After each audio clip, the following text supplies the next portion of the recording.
This year's Grammys had one overriding message. I guess I want to say I'm up here as a granddaughter of an immigrant. Eyes out. Speech after speech, pin after pin, artists used music's biggest night to slam the Trump administration and ICE operations across the country. Host Trevor Noah got political too, joking about Donald Trump's designs on Greenland. Which makes sense. I mean, because Epstein's island is gone, he needs a new one to hang out with Bill Clinton. President Trump responded on Truth Social, calling the show the worst, virtually unwatchable, and threatening to sue Noah. Perhaps the most outspoken, big winner Bad Bunny. I'm gonna say, eyes out. We're not savage, we're not animals, we're not aliens, we are humans. It was clear that from that moment on, that was going to be the conversation of the evening.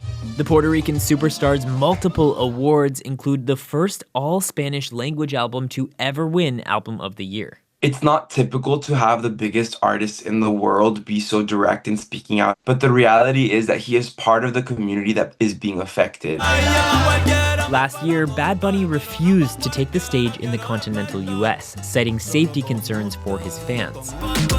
The Grammys were one exception, and next Sunday will be another when he performs the Super Bowl halftime show.